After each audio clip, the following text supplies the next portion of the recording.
नमस्कार दोस्तों, स्वागत है आप सभी का इस सेशन में। इन शॉर्ट में ये 4th सेशन है।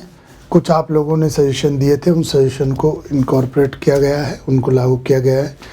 पहला सजेशन था कि जैसे शॉर्ट थोड़ा ड्यूरेशन रखें, थोड़ा फास्ट करेंगे, इसमें कम न्यूज़ रखेंगे। दूसरा था कि हिंदी में भी कंटेंट अवेलेबल रहे, तो हिंदी में भी कंटेंट अवेलेबल रहेगा। तो आज देखते हैं कि क्या क्या हमारा है इस सेशन में। तो इस सेशन में पहले एक समरी देख लेते हैं।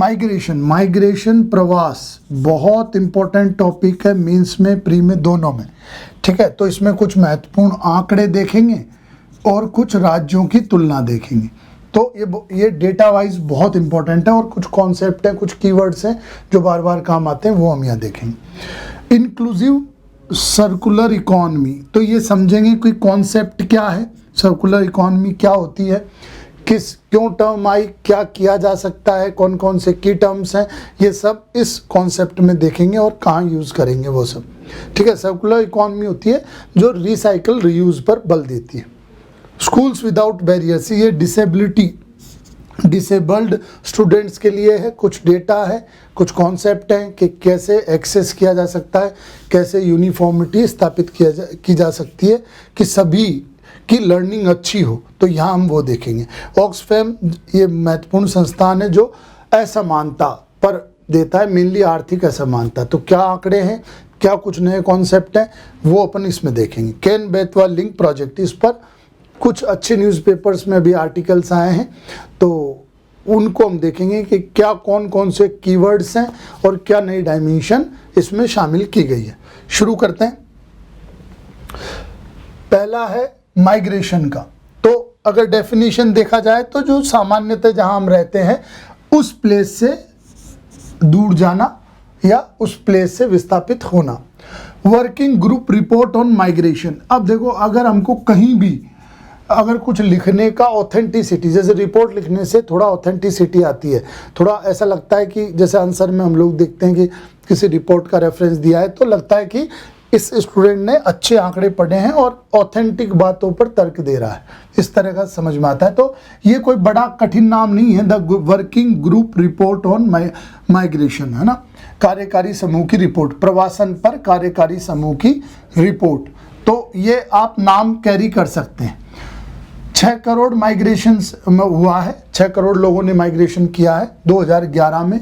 38% है टोटल पॉपुलेशन का, जो 2001 में 31 था, मतलब 31 से 38 गया है। तो जो ग्रोथ पैटर्न है कि भाई अब आगे और ये बढ़ सकता है और लगभग हो सकता है कि आधी जनसंख्या या 40-45% तक पहुंचे। तो जो one nation one ration card, one मतलब जहां विस्थापित है, या कहां तर्क ले सकते हैं कि जो विस्थापित लोग हैं उनको भी सब जगह सुविधाएं मिलनी चाहिए। तो ये इसका महत्व भविष्य में और बढ़ने वाला है।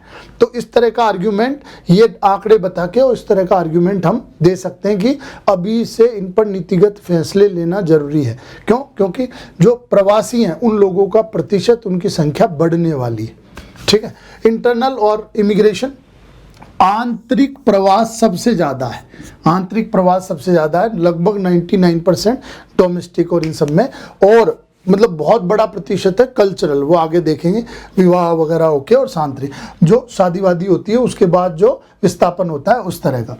रूरल है, रूरल अर्बन है, अर्बन रूरल है और अर्बन अर्बन है। तो रूरल सबसे ज़्यादा है 54%, मेनली शादी और ये सब इसमें कॉज आते हैं। ठीक है, इसकी वजह से ये आंकड़ा इंपॉर्टेंट है। इंटर स्टेट 88% टोटल में से, इंटर स्टेट या इंट्रा स्टेट सॉरी, ये सबसे ज़्यादा है कि राज्य के अंतर्गत, जैसे मान लो मध्य प्रदेश में भोपाल, इंदौर ज़्यादातर जनता आ जाती है, तो राज्य के भीतर ही सबसे ज़्यादा हो रहा है आंतरिक प्रवास का। तो बहुत इंपॉर्टेंट डेटा है और अपन को ये लिखना चाहिए। और जैसे इसमें हम बहुत सारे आगे आर्ग्यूमेंट दे सकते हैं ना, यूज़ कर सकते हैं, जैसे प्रॉक्सी वोटिंग का, ई वोटिंग का, बैलेट वोटिंग का, ठीक है, राशन कार्ड का, आधार का, ये सब आर्ग्यूमेंट दे सकते हैं आगे। सोर्स क्या है, पहले आंकड़े देख लेते हैं, फिर देखेंगे हम कैसे उपयोग करें। यूपी और बिहार ये महत्वपूर्ण सोर्स है, यहाँ से सबसे ज़्यादा विस्थापित होते हैं। जैसे 83 लाख रेसिडेंस कहाँ से, यूपी से, यूपी फर्स्ट पे है। और रिसीवर कौन है, सबसे ज़्यादा कहाँ जाते हैं, तो महाराष्ट्र है ना, और दिल्ली। तो ये लैक ऑफ अपॉर्चुनिटी बताता है सभी के लिए, और ये अवेलेबिलिटी ऑफ अपॉर्चुनिटी बताता है कि भाई ये अवसरों की कमी, सभी सुविधाओं की कमी बताता है, और ये सुविधा युक्त या एक अच्छी जीवन प्रणाली या अच्छे जीवन मिलने की संभावना को बताता है। तो रिसीवर ये है ना, यहाँ पर अच्छा जॉब मिल जाता है, अच्छी सुविधाएं मिल जाती है, एक अच्छा जीवन स्तर मिल जाता है, महाराष्ट्र, दिल्ली। तो ये सबसे फेवरेट प्लेसेस है विस्थापित होने के लिए। पुश पुल मॉडल आपने देखा ही होगा कि जब हम माइग्रेशन और इन सब के सवाल लिखते हैं तो पुश फैक्टर और पुल फैक्टर पर विचार करते हैं। जैसे इन सेतु और एक सेतु होता है, उसी तरह की टर्म है। पुश है कि वो स्पेसिफिक एरिया आपको पुश कर रहा है कि वहाँ से हटने को। जैसे मान लो यहाँ पर बेरोजगारी ज़्यादा है ना, और ज़्यादा पढ़ने के अवसर नहीं है, तो इस तरह का, तो ये पुश है। और एक पुल होता है भाई, अब जैसे मान लो एक स्पेसिफिक एरिया से मैं निकला, अब मुझे डेस्टिनेशन अट्रैक्ट करेगा ना कि भाई मैं भोपाल जाऊं, जबलपुर जाऊं, ग्वालियर जाऊं, इंदौर जाऊं, तो वो वाली चीज़ें, तो वो उस क्षेत्र का पुल फैक्टर है कि वहाँ पर उस तरह की सुविधाएं हैं, उस तरह की अपॉर्चुनिटी है, तो वो पुल फैक्टर है। तो ये जनरली बहुत ईजी है, बच्चे लिखते भी हैं क्लासेस आंसर्स में, तो ये इंपॉर्टेंट है। इश्यूज़ क्या है, अब ये बहुत इंपॉर्टेंट, तो ये आंकड़े हमने देखे। इश्यूज़ क्या है, सोशल सिक्योरिटी की और हेल्थ के लिए बहुत सारी स्कीम चलाई हैं, तो उन स्कीम को हम किस तरह से लागू करें, क्योंकि वो वहाँ उस गांव, उस पंचायत, उस क्षेत्र, उस सिटी को, कस्बे को देखकर प्लान की जाती है। वहाँ तो क्योंकि डॉक्यूमेंटेशन सपोर्ट करते हैं तो वहाँ लागू हो सकती है, पर जब ये विस्थापित हो जाते हैं तो ये सब सुविधाएं वहाँ किस तरह से दें, ठीक है, ये सबसे बड़ा। Portability of state provide benefits, वही बात यहाँ पर, जैसे one ration, one nation, one ration card वाली बात है कि भाई किस तरह से जो मुझे सुविधाएं जयपुर में मिल रही थी वही सुविधाएं मुझे इंदौर में आके मिलने लगे, उस तरह की। तो पोर्टेबिलिटी। 4 लेबर कोड्स हैं, कोड ऑन वेजेस, ठीक है, कि भाई परिश्रम है, पारिश्रमिक है कितना मिलेगा उस पर है। फिर है इंडस्ट्रियल रिलेशन कोड्स हैं, फिर सोशल सिक्योरिटी कोड है, फिर है occupational safety, health and working conditions code है, ठीक है। तो ये कोड हैं 4। इनका महत्व ये है कि हम क्यों ना, मतलब जब बीच में लिखेंगे, जब माइग्रेशन और इन सब के, तो हमारे पास एक बहुत अच्छा एग्जाम्पल या इंफॉर्मेशन या कुछ अच्छे फैक्ट देने के लिए कमी होती है। तो इनमें से अगर 3-4 में से हमने एक याद कर लिया तो हम इनको लिख सकते हैं, ठीक है। तो आप ये बिल्कुल कैरी करें, और चारों में से, और इजी हैं। पारिश्रमिक, सामाजिक सुरक्षा, स्वास्थ्य एवं कार्यदशा, ठीक है, ये सब, तो इनमें से कोई ना कोई याद करने का प्रयास करें, ठीक है। कॉन्करेंट समवर्ती सूची में है ये, तो राज्य और केंद्र दोनों ही इन पर लॉ बना सकते हैं। तो हम ये सब कह सकते हैं, इसका एग्जांपल देके कि क्यों ना दोनों को हार्मोनी में काम करना चाहिए, हार्मोनी में रूल्स रेगुलेशंस बनाने चाहिए। तो ओवरऑल क्या, माइग्रेशन खुद में एक बहुत बढ़िया टॉपिक है, और खूब हर साल लगभग हर मीन्स में आपको इस पर लिखना पड़ेगा, ये तय है, ठीक है। कुछ देखो, कुछ टॉपिकों की आप लिस्ट अलग बना लो कि ये बहुत रेयरली पूछे जा सकते हैं, जैसे क्वांटम कंप्यूटर और ये सब, और ये हर साल पूछते ही पूछते हैं, जैसे poverty, migration, women child issues, तो ये करप्शन, तो ये उन टॉपिकों में से है जिनमें पूछेगा ही पूछेगा हर साल, ठीक है। तो हमको इसके फैक्ट लिखने हैं, ठीक। तो ये हो गया, तो एक तो ये इंपॉर्टेंट टॉपिक है। अब इसमें कुछ हमने ये रिपोर्ट देखी, ये रिपोर्ट हम हमारे आंसर में वैल्यू एडिशन के लिए लिख सकते हैं। ये आंकड़े हैं जहां हम कोई भी तर्क दें कि भाई कल को हमको ये ऐसी प्रिपरेशन रखनी चाहिए कि माइग्रेशंस के लिए ये, तो हम क्लेम कर सकते हैं कि चूंकि परसेंटेज बढ़ रहा है तो हमको ये नीति बनाने का सही टाइम है। फिर इंटरनल हो रहा है तो वो यहाँ आंकड़े बता सकते हैं कि प्रवृत्ति कैसी है, तो क्लियर सवाल आता है माइग्रेशन का नेचर कैसा है, ठीक है। तो ये रूरल और ये सब डिवाइड कर सकते हैं, इंट्रा स्टेट अपन बता सकते हैं, सोर्स में ये बता सकते हैं, ठीक है। अब मध्य प्रदेश में लगभग इनके आसपास ही यहाँ एग्जिस्ट करता है, तो ये दोनों का एग्जाम्पल देकर हम ये बता सकते हैं। जैसे अभी हम कई बार देते हैं ना कि डिसेंट्रलाइज करना चाहिए अपॉर्चुनिटीज, डिसेंट्रलाइज। तो वहीं एग्जांपल दे सकते हैं, महाराष्ट्र में ही कॉन्सेंट्रेशन है, बहुत सारे पॉल्यूशन, हाई डेंसिटी, इस तरह के इश्यूज हैं। तो ये यहाँ पर हम एग्जांपल दे सकते हैं, क्योंकि भाई माइग्रेशन बहुत ज़्यादा है, तो क्यों ना जो सब सेंटर हैं उन पर इन्वेस्टमेंट किया जाए और वहाँ पर टियर 2 टियर 3 सिटीज़, और वहाँ पर ही जनता को रोका जाए। तो ये सब आर्ग्यूमेंट यहाँ इससे अपन दे सकते हैं। फिर ये है कि इश्यूज़ की सोशल सिक्योरिटी है, तो ये बेसिस है जहाँ पर one nation one ration card और ऐसे इश्यूज चलने लगे। ये 4 लेबर कोड्स हैं जिनमें से एक ना एक अपन को याद जरूर करना है, ठीक है। तो ये अपन देख सकते हैं। और ये कॉन्करेंट लिस्ट, ये भी बहुत इंपॉर्टेंट है लिखने के लिए, कंक्लूजन और सब में लिखने के लिए, ठीक है। प्री में भी ये आ सकता है। तो ये इनका ओवरऑल है। अब देखते हैं आगे वाला स्लाइड, आगे वाला टॉपिक जो क्या है वो देखते हैं। आगे है इंक्लूसिव सर्कुलर इकोनॉमी। तो सबसे पहला एक समावेशी सर्कुलर अर्थव्यवस्था। तो सबसे पहला आता है कि सर्कुलर या सर्कुलर इकोनॉमी है क्या, समावेशी अर्थव्यवस्था है क्या। आप ये भी बताना कमेंट करके कि हिंदी का इधर करें जो आपको हमेशा दिखता रहे, या रहने दें दोनों, क्योंकि शायद शब्द तो आपको दिख ही रहे होंगे और पीडीएफ हम दे देंगे। तो सर्कुलर अर्थव्यवस्था पहले तो ये ही है क्या, ये सबसे इंपॉर्टेंट है।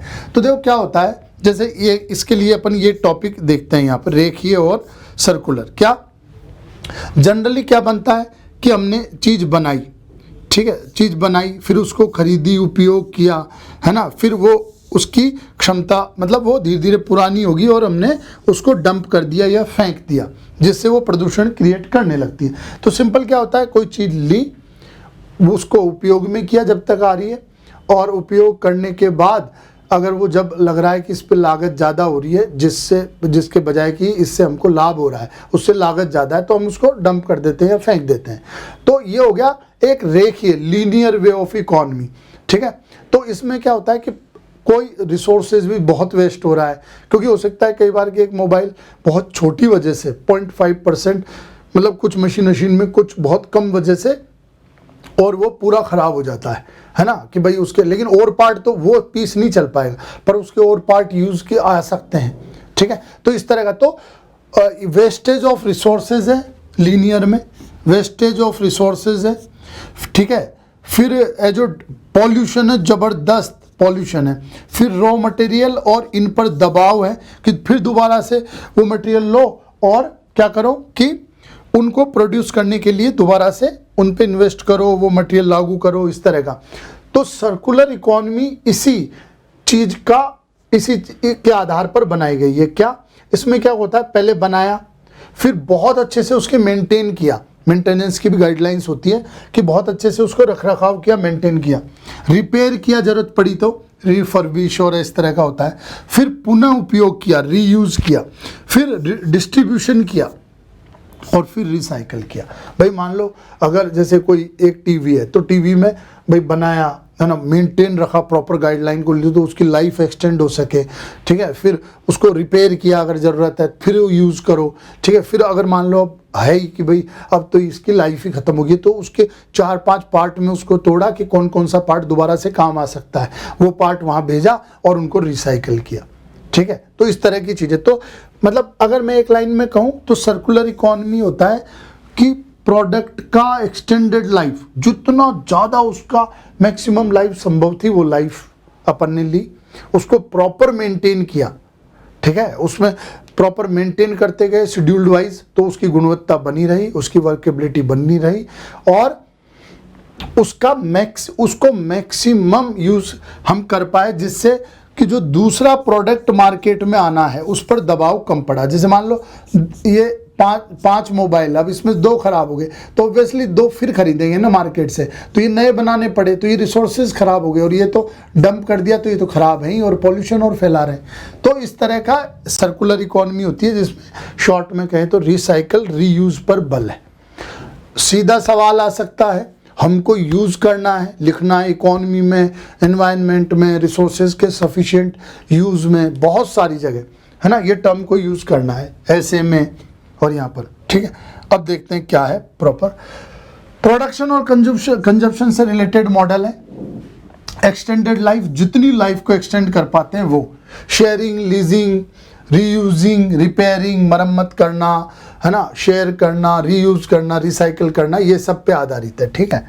प्लास्टिक वेस्ट मैनेजमेंट प्रोग्राम है यूएनडीपी का। यूएनडीपी का अब ठीक है, आप यूएनडीपी रखें नहीं रखें, पर प्लास्टिक वेस्ट मैनेजमेंट प्रोग्राम है, उसके अंतर्गत कि भाई कैसे प्लास्टिक का सतत उपयोग किया जाए, तो सर्कुलर इकोनॉमी का कॉन्सेप्ट है और आर्टिकल उससे रिलेटेड था।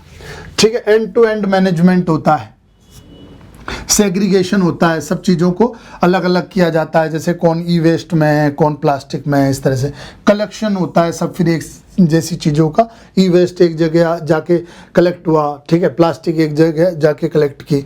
और मटेरियल रिकवरी फैसिलिटीज़ होती हैं जिसमें हम मटेरियल्स को रिकवर करते हैं कि इसमें से ये चीज़ इंपॉर्टेंट है, तो ये बाद में काम में आ सकती है। ये बहुत बढ़िया एग्जाम्पल है हिंदुस्तान यूनिलीवर लिमिटेड HUL का, कि इन्होंने भी, ये प्राइवेट कंपनी है और इन्होंने भी इस सर्कुलर इकोनॉमी में आगे आके पहल की है और ये नए नए मॉडल विकसित कर रही है, हेल्प कर रही है, इन्वेस्ट कर रही है। तो PPP, CSR, इन सब में ये एग्जाम्पल बहुत सही है। PPP, कॉरपोरेट सोशल रेस्पॉन्सिबिलिटी, इन सब में हिंदुस्तान HUL का अपन एग्जाम्पल दे सकते हैं। सभी स्टेक होल्डर्स का ध्यान रखना है, वो जब सब शामिल होकर काम करेंगे, नगर निगम करेंगे, कंपनियां करेंगी, सफाई साथी और जनता, ये सब साथ मिलके काम करेंगे, तभी ये सर्कुलर इकोनॉमी ग्रो कर पाएगी, या पॉसिबल है, नहीं तो पॉसिबल ही नहीं। इनिशिएटिव्स लिए हैं ये दोनों, तो हमने देख लिया है कि सर्कुलर और लीनियर इकोनॉमी में क्या अंतर है। बहुत अच्छा 3 मार्कर, बहुत अच्छा 5 मार्कर हो सकता है। ठीक है। और वर्ड तो हम एज इट इज़ यूज़ कर ही सकते हैं। जर्मनी, जापान जो प्लानिंग करते हैं ना बजट में, या जो इनकी मेन एनुअल प्लानिंग होती है, उसमें सर्कुलर इकोनॉमी को बहुत बड़ा बल देते हैं ये लोग। ठीक है। तो ये मतलब कई डेवलप्ड कंट्रीज़ की प्लानिंग की मेन थीम में है सर्कुलर इकोनॉमी। 22-23 के बजट में हम लोगों ने भी ये टर्म यूज़ की थी और इस पर काफ़ी बल दिया था, है ना। व्हीकल्स स्क्रैपेज पॉलिसी 2022 कि भाई एक सीमा से ज़्यादा, जब 20 साल से ज़्यादा के पुराने व्हीकल है तो उनको स्क्रैप कर दिया जाएगा, उनका रजिस्ट्रेशन रिन्यू नहीं होगा। तो ये भी है। रिसोर्सेज एफिशिएंसी, कि इससे संसाधनों का इफ़िशिएंट यूज़ होगा, रॉ मटेरियल्स और जो भी नेचुरल मिनरल्स हैं इन सब पर कम दबाव पड़ेगा, नीति आयोग ने ये क्लेम किया था। बैटरी वेस्ट मैनेजमेंट रूल्स, अब ठीक है ये याद रहे नहीं रहे आपको, तो ये तो कोई ज़रूरी नहीं है बैटरी वेस्ट मैनेजमेंट रूल, पर चूँकि ई व्हीकल्स और ये सब चर्चा में है इसलिए हमने ये नोट किया है। Plastic waste management rules 22, extended producer responsibility, बहुत सही टर्म्स हैं कि भाई जिन्होंने प्रोड्यूस किया है वही रिकलेक्ट और रिसाइकल की जिम्मेदारी लेंगे। जैसे कई जगह आपने देखा होगा कि विदेशों में, विकसित देशों में कलेक्शन काउंटर बनाए जाते हैं, कलेक्शन बॉक्स रखे जाते हैं, कलेक्शन ATM जैसी चीज़ें बनाई जाती हैं। वहाँ पर जाकर आप जो भी ई वेस्ट आपका काम नहीं कर रहा है वो डंप कर दीजिए और वो उसको रिसाइकल कर लेंगे। ठीक है, इस तरह का। तो प्रोड्यूसर, है ना, विस्तारित उत्पादक उत्तरदायित्व, यही लिखेंगे। वैसे देवनागरी में लिख दो तो ज़्यादा सही है, पर यही लिखो आप। और हाँ, कई बार वो होता है कि सर क्या ये टर्म इंग्लिश में कर लें, जैसे HUL, WTO, है ना, ये सब, या मान लो EPR सर्टिफिकेट या एक्सटेंडेड प्रोड्यूसर रेस्पॉन्सिबिलिटी, मान लो तुमको देवनागरी में सक्षम नहीं हो, तुम लोग ठीक मतलब सहज नहीं हो, तो इंग्लिश में लिख दो, कोई इशू नहीं है, कोई भी इशू नहीं है। एक सहजता होनी चाहिए आंसर पढ़ने में जो बिल्कुल आती है। अब सेबी को SEBI ऐसे लिखोगे, SEBI लिखोगे तो SEBI ज़्यादा जल्दी समझ में आएगा। ठीक है, तो ये तो ओवरऑल इससे क्या, एक तो सर्कुलर इकोनॉमी खुद में बहुत ज़बरदस्त कॉन्सेप्ट है, तो ये पूछा जा सकता है 5 मार्कर, और अगर दुर्घटना ही घटनी हो तो 11 मार्कर, जैसे क्वांटम कंप्यूटर और ये सब पूछा था। ठीक है, और है क्या, तो ये हमने पहले से समझा भैया है क्या। बहुत मोटी मोटी अवधारणा ये है कि एक प्रोडक्ट का जीवन काल जितना लंबा कर सके वो किसी भी तरह से। ठीक है, और फिर इसमें किसके अंतर्गत आया, तो UNDP का ये प्रोजेक्ट है। इस तरह का नाम अपनी याद रख लें, कहीं चिपका पाएँ, है ना, पॉल्यूशन में और इन सब में, तो अपन रखें। End to end management term बिल्कुल आपको याद रखनी है, एकदम याद रखनी है और लिखना है इसको। ये वर्ड मतलब ये डे ऑफ द आज का वर्ड है, ये कई जगह आप इसको लिख सकते हो, है ना। आप मैनेजमेंट में, पब एड में, ठीक है, और आप ये इसमें एनवायरनमेंट में, एनर्जी में, बहुत सारी जगह। तो ये वर्ड को अपन को कैरी करना है आज, ठीक है, ये इंपॉर्टेंट है। फिर ये ऐसा एग्जाम्पल दे सकते हैं तो अपने आंसर को अलग बनाएगा। फिर ये स्टेक होल्डर्स की अप्रोच अपनी दिखेगी जो बहुत अच्छा है। फिर ये दोनों डिफरेंस हो गया, ये आ भी सकता है खुद में, और ये इनिशिएटिव्स हो गए, ठीक है। तो ये सभी ही मतलब एकदम इम्पोर्टेंट है। ये जो पॉइंट है ये सीधा आ सकता है, नहीं तो हम एग्जाम्पल के रूप में लिख सकते हैं, नहीं तो ये समझ तो हमारी बहुत जगह काम आ सकती है, ठीक है। नेक्स्ट है स्कूल्स विदाउट बैरियर्स। ये मतलब डिसेबल्ड स्टूडेंट्स की, जो डिसेबल्ड स्टूडेंट्स है, मेनली आर्टिकल स्टूडेंट्स पे था, कि जो उनके लिए जो लर्निंग है, उनके लिए जो स्पेशल जो एफर्ट्स लगाए गए हैं और लर्निंग है, उनमें क्या रिलेशन है, किस तरह के फैक्ट हैं, कुछ ये अपन इसमें देखेंगे। तो क्या कि टोटल पॉपुलेशन का 1.7% है, ठीक है, 1.7% है डिसेबल्ड चिल्ड्रन। इंफ्रास्ट्रक्चर बहुत इंपॉर्टेंट है कि हम इंफ्रास्ट्रक्चर कैसे बनाते हैं। द जीरो रिजेक्शन पॉलिसी बहुत इंपॉर्टेंट है, शून्य अस्वीकृत नीति। अब आप देवनागरी में जीरो रिजेक्शन भी लिख सकते हैं, ठीक है, एकदम वो ज़्यादा समझ में आएगा, जीरो रिजेक्शन पॉलिसी, ठीक। तो ये टर्म लिखनी है हमको। अब डिसेबिलिटी, अब ये भी इंपॉर्टेंट है, इस पर भी सवाल आएंगे ही आएंगे, क्योंकि हो ही नहीं सकता कि मतलब दिव्यांगों पे हमको लिखना ना पड़े। तो ये बिल्कुल ये कैरी करेंगे हम, zero rejection policy. Infrastructure development करते, जीरो रिजेक्शन पॉलिसी मतलब किसी को भी पीछे नहीं छोड़ना है, ठीक है, चाहे किसी भी तरह का डिसेबल्ड हो, कितनी भी डिग्री का हो, पीछे नहीं छोड़ना है। लर्निंग प्रोसेस या लर्निंग के सीखने की जो मेन स्ट्रीम है उसमें स्टूडेंट को लाना है, ठीक है। यहाँ अपन ये देखें तो ये टर्म यूज कर सकते हैं। इंफ्रास्ट्रक्चर कैसी होनी चाहिए, समता मूलक होनी चाहिए। जब हम लगे तो भाई मकान बन रहा है तो वो इजीली चढ़ने के लिए और उस रैंप वैम्प बनते हैं वो सब होना चाहिए। यूजेबिलिटी होनी चाहिए, इस तरह की इंफ्रा पे बल दिया जाए जो मैक्सिमम और सभी के लिए यूज़ आए। ड्यूरेबिलिटी होनी चाहिए, लंबा चलना चाहिए। अफोर्डेबिलिटी होनी चाहिए, ज़्यादा महंगी नहीं होनी चाहिए। मतलब मान लो बेरेल और इस तरह की बुक्स है तो कीमत कम होना चाहिए, एक्सेसिबिलिटी होना चाहिए। कल्चरल अडेप्टिबिलिटी होनी चाहिए, अलग अलग इतनी डाइवर्सिफाई इंडिया में कल्चर है तो सभी इस तरह के इंफ्रास्ट्रक्चर डेवलप करें कि सभी उसको इजीली अडॉप्ट कर पाएँ, ठीक है। एस्थेटिक अपील मतलब थोड़ा अच्छा भी प्रोडक्ट हो, ज़्यादातर ऐसे बना दिया जाता है कि भाई ठीक है ये काम कर ले, थोड़ा सा अपील आए, प्रोडक्ट अच्छा हो। तो इंफ्रास्ट्रक्चर बनते समय एक दो चीज़ें इनमें से अपन लिख सकते हैं, पर जैसे कहीं भी इंफ्रास्ट्रक्चर का, इंक्लूसिवनेस का, इस तरह के सवाल आते हैं तो इनमें से कुछ कीवर्ड्स यूज कर सकते हैं, ठीक है।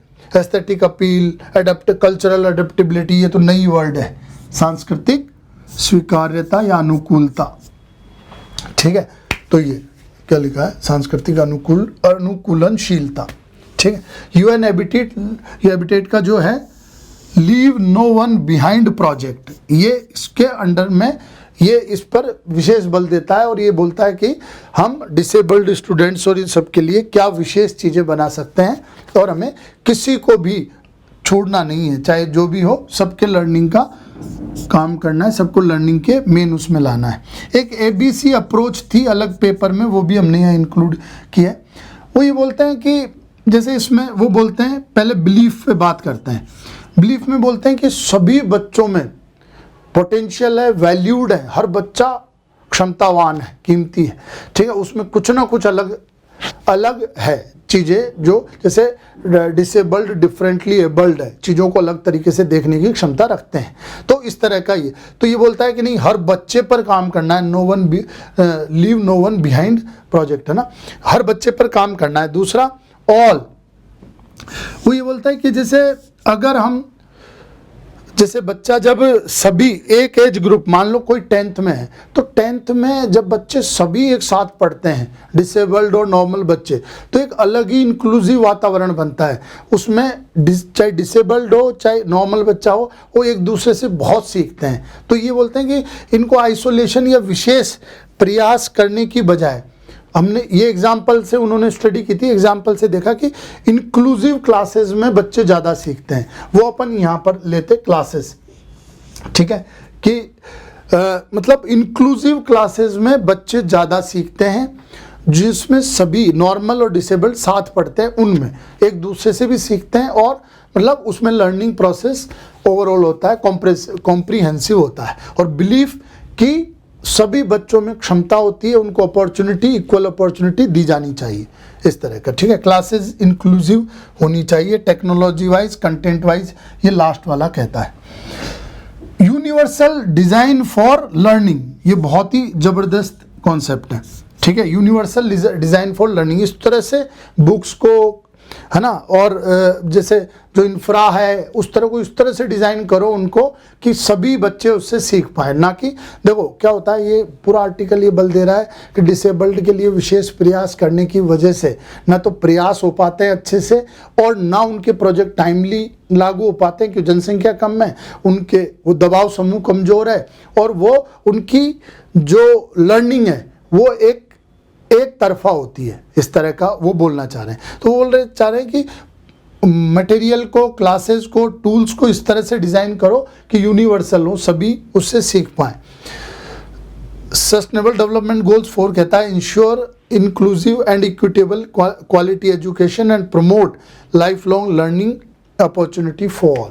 तो ये अब जैसे जनरली अपन देखते हैं कि हम किसी ना किसी प्रश्न में सस्टेनेबल डेवलपमेंट गोल्स यूज़ करते हैं ताकि कंक्लूजन में या कहीं भी बीच में, तो ताकि उसको कनेक्ट कर पाएँ टॉपिक को। तो इस टॉपिक को यहाँ सस्टेनेबल डेवलपमेंट 4 से हम कनेक्ट कर पाते हैं। अब ओवरऑल क्या, ओवरऑल ये आर्टिकल ये बोलता है कि डिसेबल्ड बच्चों को भी नॉर्मल बच्चों के साथ रह के पढ़ाइए, एक ही इकोसिस्टम में, एक ही क्लासेस में, एक ही ग्रुप में उनको साथ रखिए।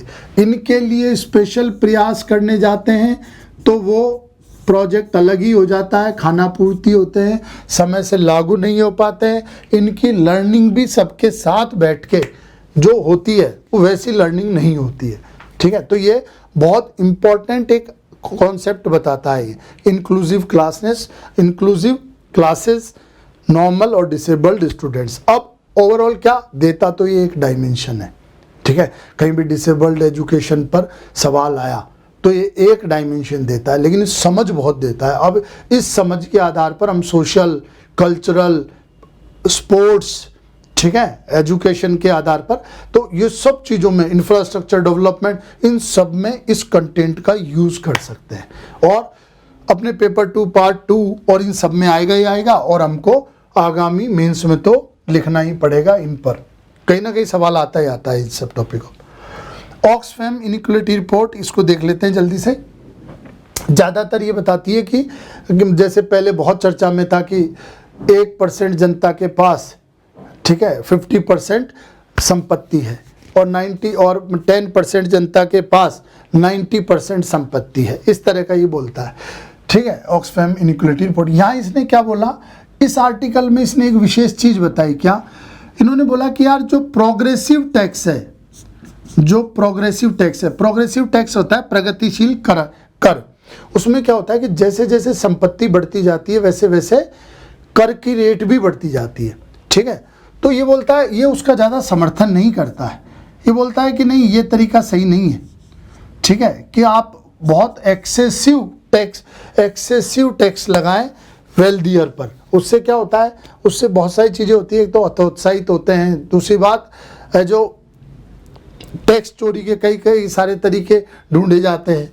तो इन्होंने ये बोला कि यार नहीं, आप ना उनसे इस तरह का, जैसे उनके लाभ, उनकी एक्टिविटीज़, जैसे CSR है ना, कॉर्पोरेट सोशल रेस्पॉन्सिबिलिटी, इस तरह की चीज़ें लीजिए जो वो कुछ कंट्रीब्यूट करें डायरेक्टली विदाउट टैक्स। में क्या है भाई, ये मैंने टैक्स दे दिया और ठीक है, उसका डायरेक्ट सेटिस्फेक्शन नहीं होता है, ठीक है भाई, मैंने 30% टैक्स दे दिया और ठीक है गया। तो कभी कभी जब कोई बात चलती है तो वो बोलता है भाई मैं तो टैक्स देता हूँ, इतना कंट्रीब्यूट करता हूँ। पर जैसे मान लो उसने ये किया कि भाई उसने 1000 पेड़ लगवाए, 100 बच्चों का एजुकेशन, है ना, और क्लीननेस में उन्होंने अपना कंट्रीब्यूट किया, तो इस तरह के इस तरह के प्रयास ज़्यादा इफेक्टिव हैं, ज़्यादा कॉरपोरेट और वेल्दियर लोग हैं वो उसमें आएंगे। और दूसरी बात तो एक तो कि आप प्रोग्रेसिव टैक्सेस की बजाय CSR और उस तरह की चीज़ों को ज़्यादा प्रमोट कीजिए जिसमें उद्यमी सीधा वो काम करता हो, जैसे मान लो पर्यावरण का, शिक्षा का, स्वास्थ्य का, और उसको सीधा संतुष्टि मिले, सीधा इन्वॉल्व रहे वो। ठीक है, पहली बात तो। दूसरी बात उन्होंने ये कहा कि नहीं, ये लॉन्ग टर्म सॉल्यूशन नहीं है, आप अवसर की समानता बनाइए, मतलब प्रोसेस ही ऐसा लाइए कि नीचे के तबके को आप उठाते लाइए। मतलब दूसरी बात उसने गवर्नमेंट और जो सहयोगी हैं NGOs और ये सब, इनके वर्किंग पर सवाल, मतलब इनको वर्किंग सुधारने के लिए बोला कि आप इक्विटेबल बनाइए, आप छोटे छोटे अवसर प्रदान कीजिए और आप ज़्यादा असमानता बनने मत दीजिए, क्योंकि असमानता जो बन रही है, बढ़ रही है, इसको प्रगतिशील करारोपण से दूर करना एक बहुत ही नी जर्क टाइप सॉल्यूशन है। मतलब नहीं, मतलब वो ठीक सॉल्यूशन नहीं है, सस्टेनेबल सॉल्यूशन नहीं है। ठीक है, उसमें वो सहभागिता, लोग पार्टिसिपेट नहीं करेंगे उसमें प्रेशराइज फील करेंगे। तो उससे बढ़िया आप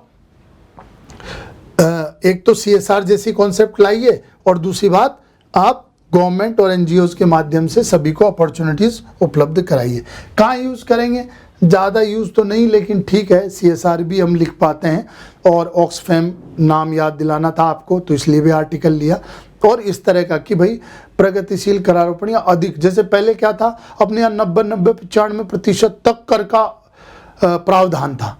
ठीक है, तो लोग न तो व्यापार बढ़ाते थे, एक कंपनी, बड़ी बड़ी कंपनियां हो ही नहीं पाती थी, छोटी छोटी कंपनियां बढ़ जाती थी, और लोग कर चोरी भी करते थे। तो इस तरह का तो आप करदाताओं के अनुकूल बनाइए, मतलब वो ये बोलना चाहते हैं।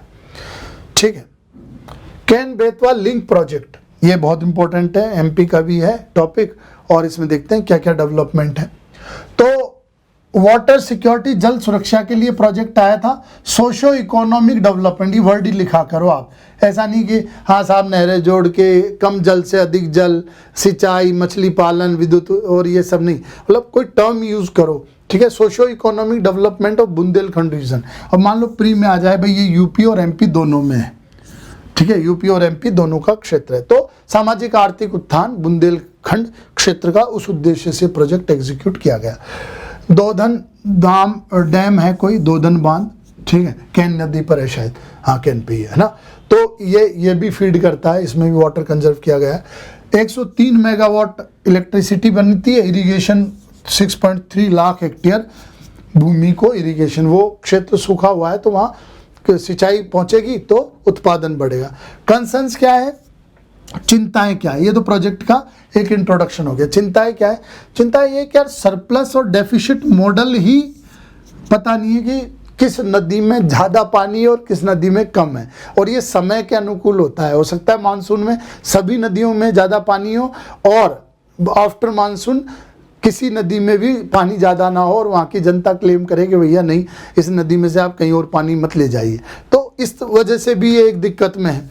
दूसरा फॉरेस्ट क्लियरेंस मॉडल, क्लियरेंस में भी दिक्कत है। क्या हो रहा था, आर्टिकल इस पे था कि जो डैम बनाए जा रहे हैं उससे पन्ना टाइगर रिजर्व और इन सबको दिक्कत हो रही है, और जो एफर्ट किया जा रहा है 2009 से कि वहाँ टाइगर को रिलोकेट किया जाए और वहाँ पर स्थायी रूप से टाइगर की जनसंख्या बढ़ाई जाए इस तरह से, तो उनको हेम्पर मिलेगा, मतलब सॉरी वो हर्डल होगा, वो रोक लगेगी और मतलब उस पर नेगेटिव इम्पैक्ट पड़ेगा। ठीक है, तो इस पर आर्टिकल था। तो कंसर्न क्या है, एक तो मैंने बोल दिया कि कम पानी ज़्यादा पानी, ये कौन सी नदी में कि कब है ये डिसाइड करना बड़ा मुश्किल है। फॉरेस्ट क्लियरेंस है ना, ये मिलना, ये भी दिक्कत है कि भाई इस तरह का डैम बड़ा बनाएंगे, बहुत सारे जंगल डूबेंगे और जानवरों को उनका जो हैबिटेट है वो सिकुड़ेगा, जो उनका क्षेत्र है वो सिकुड़ेगा। तो 1972 का वाइल्ड लाइफ प्रोटेक्शन एक्ट है, उसमें बहुत सारी चीज़ें हैं कि भाई आप प्रबंधन की अच्छी तकनीकें बनाइए, अच्छी तकनीकें लागू कीजिए। वो यहाँ वायलेट हो रहा है कि आप तो बस एक डैम बना दे रहे हैं जिससे जंगल बहुत सारा सबमर्ज हो जा रहा है। लैंड फॉर्म सबमर्ज कि भाई वहाँ पर क्या है कि बहुत सारे नले हैं, घाटियाँ हैं जिनमें पानी हमेशा भरा रहता है और वो शिकार विकार करने में और इस तरह से मतलब जानवरों की लाइफ के अनुकूल है वो लैंडफॉर्म्स। अब वहाँ जब ये डैम बनाएंगे तो वो पूरा बढ़ जाएगा और वो झरने, वो जो भी नाले वाले हैं वो सब खत्म हो जाएगी, तो लैंडफॉर्म डाइवर्सिटी खत्म हो जाएगी। यहाँ ये बताना चाहता है। रीइंट्रोडक्शन एफर्ट मैंने बताया टाइगर 2009 से वहाँ पर टाइगरों को पुनः डेवलप करने का प्रयास किया जा रहा है, वो दिक्कत हो जाएगी। वल्चर, महासीर फिश है ना, क्रिटिकली एंडेंजर्ड गैंगेटिक घड़ियाल, तो जो गिद्ध हैं, जो महासीर फिश है, मछली है, जो घड़ियाल हैं, उनके हैबिटेट पर नेगेटिव इम्पैक्ट पड़ेगा। तो ये बातें भी ध्यान में रखनी है। क्या होना चाहिए? ये होना चाहिए कि पन्ना टाइगर रिजर्व का जो लैंडस्केप है, जो भूदृश्य है, जो वहाँ की डाइवर्सिटी है स्थलाकृतियों की, वहाँ पर जिस तरह की डाइवर्सिटी है, उन सबको ध्यान में रखते हुए एक कॉम्प्रहेंसिव प्लानिंग होनी चाहिए कि मतलब किस तरह से जल भी रहे, जल को भी प्रिजर्व किया जाए, कंजर्व किया जाए, स्टोर किया जाए, पर वो लैंड बायोडाइवर्सिटी भी खराब ना हो।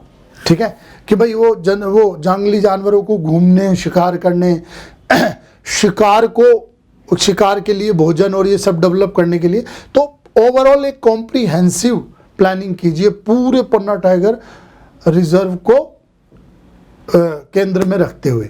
ठीक है, ना कि ये केन बेतवा अगर ये प्रोजेक्ट हाईलाइट किया तो भाई ठीक है इसका थोड़ा नुकसान कर दो, इस तरह से नहीं, इसको भी कंसिडर कीजिए। और क्या, अच्छे आप हाइड्रोलॉजिकल डाटा लाइए। आप अपने यहाँ ज़बरदस्त कमी है कि कोई भी ये सिद्ध नहीं कर पाता ऑथेंटिक रूप से कि किस नदी में कितना पानी और कब रहता है। तो ये आंकड़े बनाइए ताकि जो ये तो अंतर्राज्यीय जो नदी विवाद है और बहुत सारे जो विवाद हैं वहाँ भी ये सब काम आएंगे। तो बहुत अच्छा पॉइंट है। फिर जो चंदेल पीरियड के जो पुराने परंपरागत तरीके थे ना जल संरक्षण के, कुंड बनाते थे, झीलें, तालाब है ना, उनको आप रिजनवेट कीजिए, उनको दोबारा जीवित कीजिए ताकि उनसे भी इफेक्टिव रूप से वाटर कंजर्वेशन किया जा सके। मतलब वही परंपरागत तरीका। द इकोलॉजिकल फ्रेजाइल इकोसिस्टम है ना, द इकोलॉजी ऑफ फ्रेजाइल, भाई जो कमजोर पारिस्थितिकी तंत्र है ना उसको और कमजोर मत कीजिए, उस तरह की गतिविधि बनाइए जो जिससे वो पारिस्थितिकी तंत्र और मजबूत हो।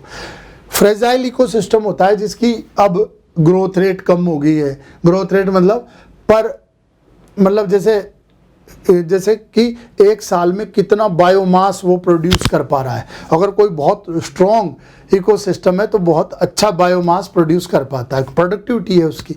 ठीक है, वहाँ पर फूड चेन, फूड वेब वो बहुत सारी हैं, तो उस तरह का। तो ये फ्रेजाइल इकोसिस्टम वर्ड यूज कर सकते हैं।